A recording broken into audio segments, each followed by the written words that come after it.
Selanjutnya salawat dan salam kita kepada baginda Nabi Muhammad sallallahu alaihi wasallam, di mana dengan diutusnya Rasulullah sallallahu alaihi wasallam ke atas permukaan bumi ini, kita hari ini telah mengenal mana yang hak dan mana yang batil, sehingga yang hak-hak itu untuk kita amalkan dalam kehidupan hari-hari kita. Kita praktekkan, bukan hanya tahu. Barangkali hari ini kalau berbicara yang tahu tentang agama ramai, bahkan sangat ramai, tahu secara teoritis, tahu secara teori, tapi sulit untuk praktek. Boleh kita datang ke warung kopi sekarang, kita tanya sama orang-orang duduk sana, juga tanya mana lebih banyak pahala duduk di warung kopi dengan pergi ke masjid untuk sholat. Semua mereka akan jawab lebih banyak pergi ke masjid untuk sholat. Tapi kita tanya kenapa enggak pergi? Lagi-lagi sulit dalam pengamalan, lagi-lagi berat dalam amalan. Mungkin secara teori banyak, tanya penceramah kayak saya juga lebih banyak tahu teori, tapi kadang-kadang belum tentu penceramah pun sanggup untuk berbuat. Jadi ketika Rasulullah sallallahu alaihi wasallam ajarkan berbagai macam amalan, maka kita sebagai umatnya siyogyanya adalah mencontoh beliau, memaksakan diri untuk melaksanakan perintah-perintah Allah sesuai dengan tuntunan Rasulullah. Allah kata dalam Al-Quran, ya, fa'budullah hatta ya'tiyakal yaqin, hendaklah engkau beribadah kepada Allah sampai keyakinan datang. Itu secara letterleknya kalau kita terjemah. Tapi secara tafsir ada yang mengatakan bahwa hendaklah kita beribadah kepada Allah sampai ajal menjemput kita. Bahasa lainnya begini, ketika kita ingin ibadah tapi tergoda dengan hal-hal yang menyenangkan kehidupan kita, ya seperti tadi, lebih enak duduk di warung kopi, lebih enak duduk di rumah, lebih enak kita megang HP santai. Kalau anak-anak muda sekarang lebih enak main game. Tapi kita paksakan diri kita untuk beribadah kepada Allah, kita tinggalkan itu karena itu perkara dunia. Nah, maka ketika ini mampu, insya Allah kita akan menjadi hamba-hambanya yang saleh dan salihah.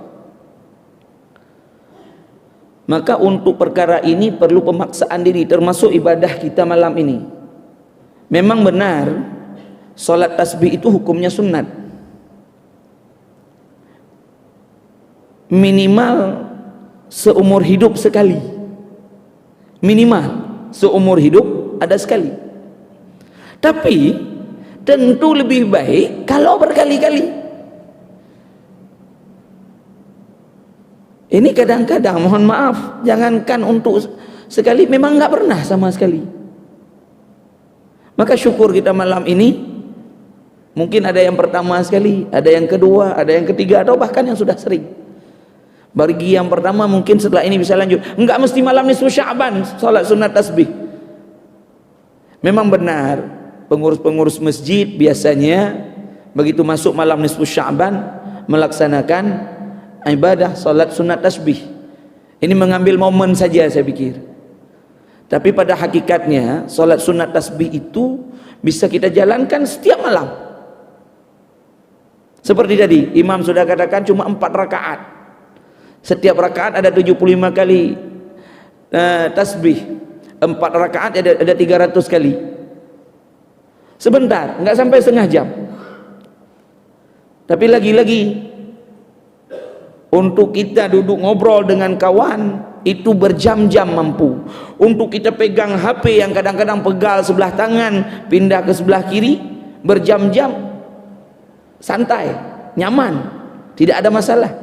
Tapi ketika kita sujud kepada Allah hanya 10 setelah subhana rabbiyal a'la wa bihamdi, 3 kali kita baca tasbih aja subhanallah alhamdulillah wa la ilaha illallah Allahu akbar 10 kali, kayaknya lama gitu. Ini jadi masalah. Kenapa enggak membiasakan diri? Kenapa HP kadang-kadang berjam-jam pegang? Enggak, pegal sebelah kanan bisa pindah sebelah kiri otomatis. Kenapa bisa?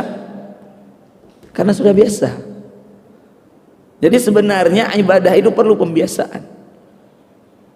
Ketika kita sudah biasa, ibadah solat ketika itu sudah biasa, maka orang kalau belum solat gemetar, dia nggak nyaman.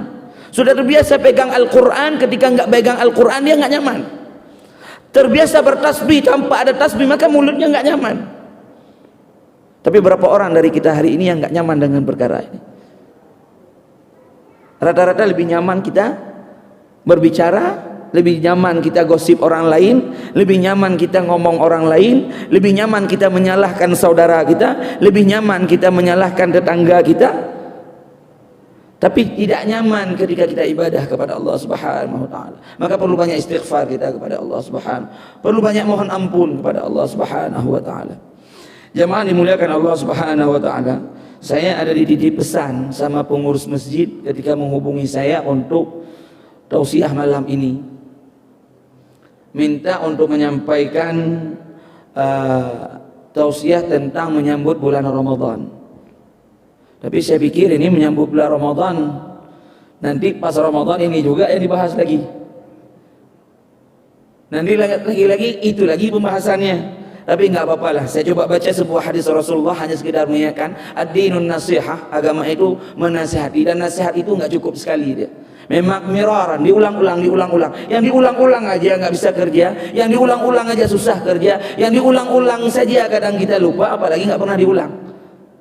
Mudah-mudahan ulangan kita hari ini, malam ini, untuk membiasakan diri kita setelah ini. Teringat saya sebuah hadis Rasulullah SAW yang berasal daripada Abu Hurairah radhiyallahu anhu. An Abi Hurairah radhiyallahu anhu qala qala Rasulullah sallallahu alaihi wasallam atakum Ramadan syahr mubarak faradallahu azza wa jalla alaikum siyamahu tuftahu fihi abwab as-sama' wa tughlaqu fihi abwab al-jahim wa taghlu fihi مردة الشياطين فيه ليلة خير من ألف شهر من حرم خيرها فقد حرم. Hadis ini diriwayatkan oleh Imam An-Nasai dan Imam Ahmad, dan hadis ini adalah hadis sahih. Jemaah dimuliakan oleh Allah Subhanahu wa taala. Ini nasihat Rasulullah sallallahu alaihi wasallam ketika menjelang bulan Ramadan. Kata beliau, sungguh akan datang kepada kalian bulan Ramadan, bulan yang diberkahi Allah Ta'ala telah wajibkan kepada kalian berpuasa di bulan itu, dan di dalam bulan itu dibukakan pintu-pintu langit dan ditutup pintu-pintu neraka, dan syaitan-syaitan Allah belenggung. Pada bulan itu terdapat satu malam yang nilainya lebih baik daripada 1000 bulan. Siapa yang tidak memperoleh kebaikan di malam itu, maka ia tidak memperoleh kebaikan apapun. Jamaah dimuliakan oleh Allah Subhanahu wa taala. Ini mungkin sudah sering kita dengar ini. Tapi yang ingin kami sampaikan malam ini bahwa Rasulullah sallallahu alaihi wasallam begitu masuk bulan Sya'ban itu beliau ibadahnya luar biasa. Bahkan dalam riwayat dan hadis yang lain, kalau kita buka kitab Bulughul Maram, kitab Siyam, itu disampaikan tidak ada ibadah puasa yang paling banyak Rasul lakukan itu kecuali pada bulan Sya'ban. Bahkan Siti Aisyah radhiyallahu anha biasanya kadang-kadang untuk mengqadha puasa beliau yang tertinggal itu beliau kejar di bulan Sya'ban ini. Mungkin karena sebelum-sebelumnya sibuk melayani suami, sibuk melayani tamu dan sebagainya, sehingga tidak sempat berpuasa. Maka bulan Sya'ban ini salah satu bulan membiasakan diri memperbanyak amal ibadah. Mungkin ini termasuk di antara latihan kita ketika kita masuk bulan Ramadan. Jadi begitu masuk bulan Ramadan, kalau istilah dalam olahraga, ini saya kenal orang olahraga juga. Jadi sebelum kita masuk ke inti olahraga itu kan ada warming up-nya, ada pemanasannya. Bulan Sya'ban ini termasuk salah satu kita pemanasan untuk memaksimalkan ibadah kita pada bulan Ramadan. Jadi begitu kita pemanasan sudah ada, masuk ke intinya nanti nikmat, gampang. Kalau sekarang misalnya santai, sekarang enggak membiasakan diri kita untuk ibadah, ini yang dikhawatirkan apa? Masuk Ramadan, ia seperti yang sudah nampak selama ini. Malam pertama masjid nggak cukup, saya yakin di sini harus tambah. Kalau yang nanti jamaah muslimatnya harus naik ke atas, nggak bisa di sini, nggak muat. Karena biasa saya tarawih awal-awal sering juga di masjid ini. Itu jamaahnya sampai ke atas. Malam pertama kalau masjid raya full, ya malam pertama aman, malam kedua aman, malam ketiga aman, malam keempat hilang sedikit, 5 hilang sedikit, masuk malam 10 tinggal 4 saf. Kenapa? Nggak ada pemanasan. Jadi di Sya'ban ini nggak ada pemanasan, begitu Ramadan main paksa terus, itu biasanya lelah, nggak kuat. Jadi mungkin ya harapan besar kami, dan juga kami nasihati diri sendiri, usini wa iyyakum, bulan Sya'ban ini mari kita biasakan. Di antara ibadah-ibadah yang perlu nanti kita tingkatkan di bulan Ramadan, bacaan Al-Quran kita sudah mulai pelan-pelan. Kemudian ibadah kita, sholat wajibnya yang selama ini mungkin masih Isya Maghrib saja di masjid, tambahlah dengan yang lain. Kemudian kalau misalnya sedekah kita selama ini kurang, maka mulai ini kita coba. Begitu masuk bulan Ramadan tambah ningkat. Awal Ramadan tuh naik terus. Jadi jangan sampai nanti begitu Ramadan kalau awal Ramadan oke, naik, naik. Begitu masuk 5 Ramadan, 7 Ramadan, itu rumah Padahal maunya makin lama Ramadan dia makin meningkat, naik terus sampai ke puncak kan. Tapi yang biasanya yang kita dapat selama ini di awal Ramadan naik, masuk di 10 pertengahan Ramadan dah turun, masuk akhir Ramadan dah nggak ada. Nah, ini yang disayangkan. Padahal akhir Ramadan itu idza dakhala al-'ashr al-awakhir min Ramadan, kata Rasul, kalau masuk 10 akhir daripada bulan Ramadan, syadda mi'adzaqahu, Rasul ikat ini pinggangnya, Rasul paksa ibadahnya luar biasa. Tapi kita enggak, kita nurun. Nah, ini maka mari kita warming up di bulan Sya'ban ini, kita biasakan. Jadi sudah ada pemanasan, begitu masuk nanti di intinya bulan Ramadan bisa maksimal. Nah, inilah dimaksud dengan, mungkin walaupun hadisnya dhaif ya, man fariha bi dukhuli Ramadan, siapa yang gembira masuk bulan Ramadan, hadisnya dhaif memang. Tapi paling tidak kita mempersiapkan diri dengan betul-betul maksimal. Jangan sampai Ramadan kita kali ini enggak jauh beda dengan Ramadan sebelumnya. Dan kita berharap jemaah dimuliakan oleh Allah Subhanahu wa taala, yang pertama adalah Allah izinkan kita berjumpa dengan Ramadan kali ini. Kita memohon kepada Allah Subhanahu wa taala harus sampai ke Ramadan dan sampai akhir daripada Ramadan. Karena banyak sekali dari kita hari ini kadang-kadang begitu mau sampai bulan Ramadan telah tiada. Biasanya sholat jamaah bersama kita tiba-tiba sudah tidak ada. Maka kita memohon kepada Allah supaya Allah sampaikan kita pada bulan Ramadan kali ini. Dan nantinya betul-betul kalau Allah ingin jemput kita, Allah ambil kita dalam keadaan husnul khatimah, dan kita bisa dapat malam Lailatul Qadar sesuai dengan hadis tadi. Di dalamnya terdapat satu malam yang kebaikannya melebihi 1000 bulan ibadah kita. Kalau ini benar-benar kita peroleh, insyaAllah kita akan menjadi hambanya yang saleh dan salihah, dan Allah tempatkan kita di syurganya Allah Subhanahu wa ta'ala.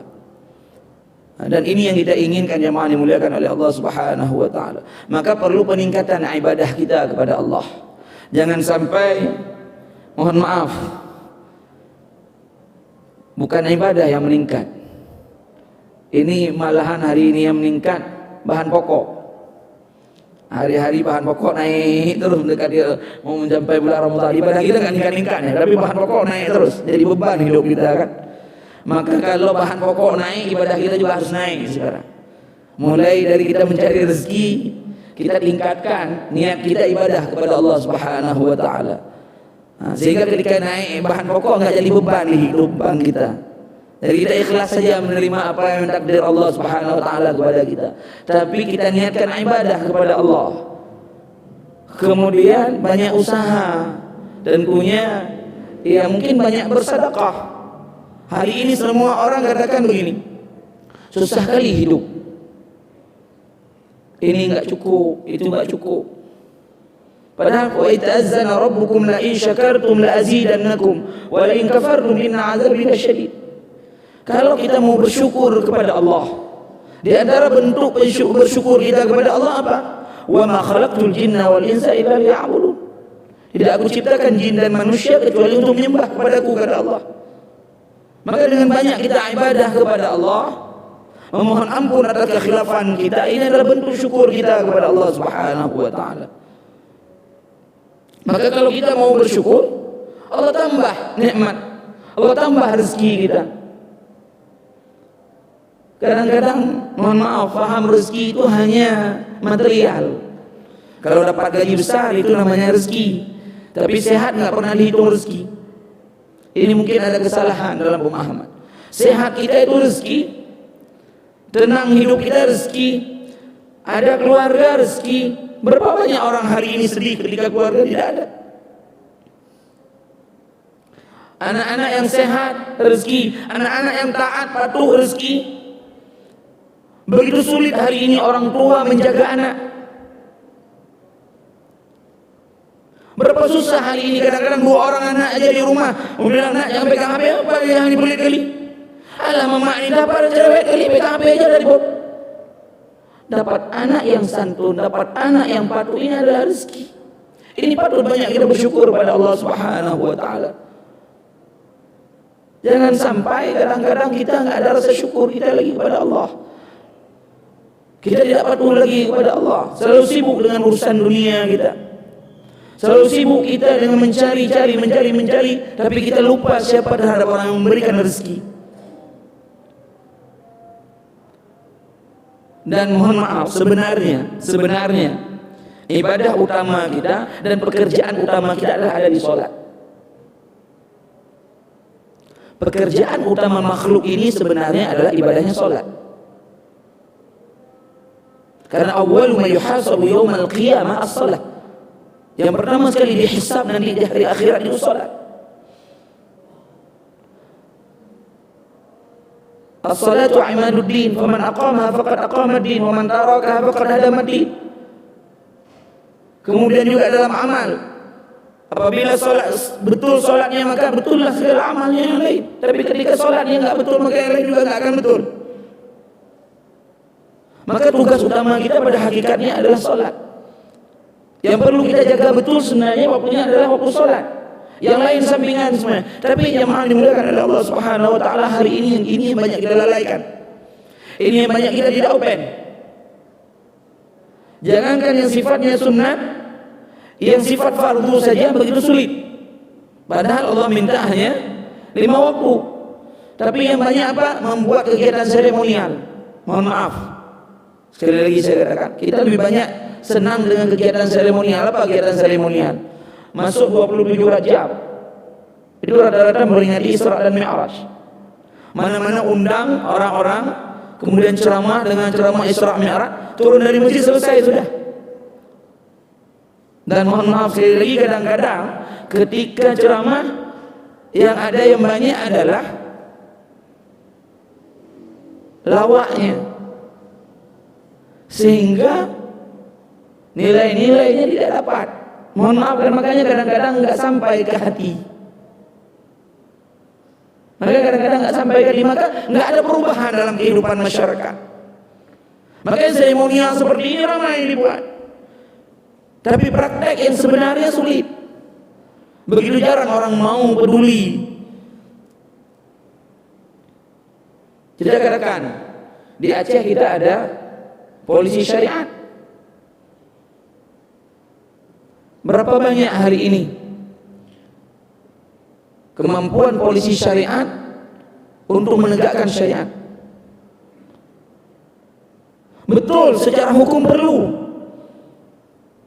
Ada yang menegakkan ini. Tapi kalau individu-individu kita tidak tergerak, individu-individu kita tidak peduli terhadap perkara ini, jangan harap bisa jalan. Cambuk kita buat, udah selesai cambuk, selesai. Tapi efeknya ada. Kalau individu-individu tidak ada keinginan, makanya al-imanu yazdadu wa yanqus. Iman itu kadang-kadang naik, kadang-kadang turun. Kemudian yang dikatakan iman, dia tasdiqu bil qalbi wa taqriru bil lisani wal a'malu bil jawarih. Iman itu dia diniatkan dengan hati, diucapkan dengan lisan, dikerjakan dengan anggota tubuh. Maka ketika kemaksiatan berlaku, ketika kita tidak nyaman lagi ibadah, itu iman tidak ada. Al-imanu, dalam syarahnya hadis ini, al-imanu yazdadu bit-ta'ah. Iman seseorang itu meningkat ketika kita taat kepada Allah. Wa yanqusu bil ma'siyah, dan berkurang karena kemaksiatan kita kepada Allah. Maka mari jemaah dimuliakan oleh Allah Subhanahu wa taala. Kita berada pada bulan Sya'ban hari ini. Kalau nasihat Rasulullah SAW mengatakan, jadidu imanakum, jadidu imanakum, jadidu imanakum. Perbaiki iman kalian, perbaiki iman kalian. Ini nasihat. Terus menerus diulang oleh Rasul, terus menerus diulang oleh Rasulullah SAW untuk memperbaiki iman. Kalau iman kita tidak kita perbaiki, jangan harap ada peningkatan kita dalam ibadah kepada Allah. Jangan harap nanti bulan Ramadan kita bisa maksimal dalam ibadah kita ketika kita tidak mau perbaiki iman. Kemudian perlu pemaksaan diri. Berat memang. Berat, luar biasa berat. Untuk sanggup kita sholat saja itu berat di awal-awal. Hanya orang yang sudah terbiasa kemudian menjadi nikmat. Tapi di awal-awal berat. Makanya perlu kawan-kawan kita, mereka-mereka yang taat kepada Allah. Maka kita cari kawan, bukan hanya enak di ngobrolnya, tapi enak ketika dia mau ngajak kita untuk ibadah. Kalau kita dapat kawan itu yang suka ngobrol, yang suka duduk di warung kopi, nggak berjam-jam, nggak open, nggak ingat apa-apa, maka kita juga terikut. Ini mari sama-sama sekarang kita cari kawan di bulan Sya'ban ini, mereka-mereka yang mau ajak kita untuk terus ibadah kita kepada Allah, yang saling mengingatkan. Ini kita, mari kita tadarus. Setelah sholat isya kita duduk bareng 15 menit, yuk kita saling simak baca Al-Quran. Habis sholat maghrib kita duduk dengar halaqah maghrib misalnya. Kemudian yang ada keinginan saling mengajak untuk saling menyumbang. Ini kan kadang-kadang jarang ada. Kalaupun ada satu dua, maka dicari orang-orang yang mau seperti ini, supaya kita terbiasa dengan lingkup orang-orang yang taat. Ketika kita berada di lingkup orang-orang yang taat, orang-orang yang patuh, maka kita juga akan terbiasa menjadi orang patuh, orang taat. Ketika kita berkawan dengan mereka-mereka yang membicarakan kebaikan-kebaikan, maka kita juga akan terbiasa dengan kebaikan-kebaikan itu. Tapi sebaliknya, ketika kita sudah terbiasa dengan orang-orang yang bermaksiat, tentu kita juga akan bermaksiat karena terbawa. Su'ul hulqi yuqli. Kejelekan itu paling mudah dia menular. Kejelekan itu paling cepat dia kita ikuti. Contoh, coba kasih anak bayi yang umur mungkin 2 tahun, kasih HP, pegang depan dia sekali. Dia bilang, adek coba lihat sini, kita tekan sekali. Nah, besok praktek lagi. Ketiga, keempat boleh kasih, dia udah tahu cara tekannya. Tapi sekarang kita balik, coba ajarkan dia baca Al-Quran. Agak lebih rumit, lebih sulit. Tapi untuk kejelekan itu paling mudah ditiru. Maka perlu kita biasakan yang baik-baik. Kita juga walaupun sudah tua, walaupun masih muda atau ini, membiasakan diri kita untuk kebaikan-kebaikan dan menghilangkan kejelekan-kejelekan yang pernah kita kerjakan. Maka dia cari kawan-kawan yang baik-baik, sehingga akan nikmat kita menjalankan perintah Allah Subhanahu wa taala ini. Maka mari jemaah dimuliakan oleh Allah Subhanahu wa taala, sekali lagi saya menasihati diri saya dan kita semuanya, ini bulan Sya'ban, bulan yang penuh keberkahan, bulan di mana kita melatih diri kita membiasakan ibadah kita kepada Allah, dan mudah-mudahan masuk bulan Ramadan kita sudah mantap. Kita sudah bukan lagi pemanasan, tapi sudah pada inti nanti dalam ibadah kita, dan terus akan meningkat keimanan ketakwaan kita kepada Allah sehingga benar-benar tercapai ya ayyuhalladzina amanu kutiba alaikumusiyam kama kutiba alal ladzina min qablikum la'allakum tattaqun. Ini yang ujung ayat ini yang paling penting. Ketika keimanan kita full maksimal, maka kita akan peroleh la'alla, karena la'alla itu dalam ilmu balaghah ar-raja', dia harapan. Maka harapan itu belum benar akan tercapai dia. La'allakum tattaqun, benar-benar menjadi orang yang bertakwa. Ketika predikat takwa kita peroleh, maka kita sudah mencapai kesempurnaan dalam ibadah Ramadan kita. Mudah-mudahan kita termasuk hamba-hambanya yang beroleh ketakwaan nanti di bulan Ramadan dengan kita biasakan dari hari ini, dan mudah-mudahan Allah fahamkan kita di dalam beragama kepada Allah, mudahkan kita dalam beramal dan beribadah kepada Allah, dan akhirnya Allah ambil kita dengan husnul khatimah, dan Allah tetapkan kita dalam syurganya Allah Subhanahu wa taala. Mudah-mudahan nasihat agama Allah ini bermanfaat bagi kami sendiri dan bagi kita semuanya. A'udzubillahi minasyaitonir rajim. Bismillahirrahmanirrahim. Alhamdulillahirabbil alamin. Hamdan yuwafi ni'amahu wa yukafi'u mazidah. يا ربنا لك الحمد كما ينبغي لوجهك الكريم وعظيم سلطانك. اللهم صل على سيدنا محمد وعلى آله وصحبه أجمعين. اللهم اغفر لنا ذنوبنا ولوالدينا وارحمهما كما ربيانا صغارا. اللهم اغفر المسلمين والمسلمات والمؤمنين والمؤمنات الأحياء منهم والأموات، وارفع لهم أعلى الدرجات يا قاضي الحاجات. اللهم إنا نسألك رضاك والجنة ونعوذ بك من سخطك والنار. اللهم إنا نسألك سلامة في الدين وعافية في الجسد وزيادة في العلم وبركة في الرزق وتوبة قبل الموت ورحمة عند الموت ومغفرة بعد الموت. اللهم هون علينا في سكرات الموت والنجاة من النار والعفو عند الحساب. ربنا اجعلنا مقيم الصلاة ومن ذريتنا ربنا تقبل دعاء. ربنا اشرح لنا صدرنا ويسر لنا أمرنا واحلل عقدة من لساننا يفقه قولنا. ربنا آتنا في الدنيا حسنة وفي الآخرة حسنة وقنا عذاب النار. سبحان ربك رب العزة عما يصفون والسلام على المرسلين والحمد لله رب العالمين. السلام عليكم ورحمة الله وبركاته.